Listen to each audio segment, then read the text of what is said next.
ایک حدیث سن لیں جس کا مفہوم یہ ہے، حضرت انس رضی اللہ عنہ صحابی رسول ہیں، فرماتے ہیں ایک موقع پہ حضور صلی اللہ علیہ وسلم نے فرمایا روزہ رکھو، تو سبوں نے روزہ رکھا، اور جب روزہ رکھا تو سرکار نے فرمایا جب تک میں نہ کہوں افطار نہیں کرنا، کہا ٹھیک ہے۔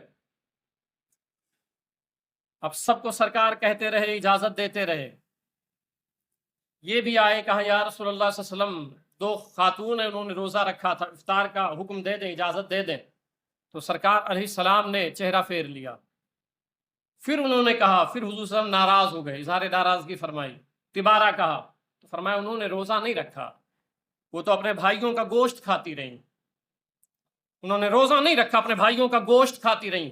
سرکار نے پیالہ منگوایا، ان کے ہاتھ میں دیا اور فرمایا جاؤ دونوں کو کہہ دو اس میں قے کریں۔ یہ میں آپ کو سمجھا رہا ہوں کہ روزے کی حالت میں آپ کیا کیا کرتے ہیں۔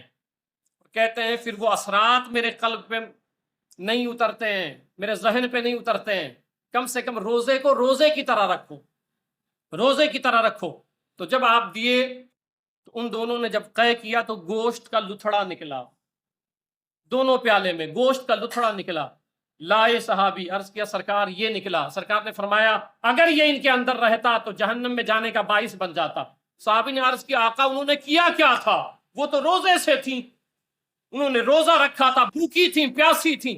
تو میرے آقا نے فرمایا ہاں انہوں نے روزہ تو رکھا تھا مگر بیٹھ کر کے دوسرے کی برائی بیان کر رہی تھی، غیبت کر رہی تھی۔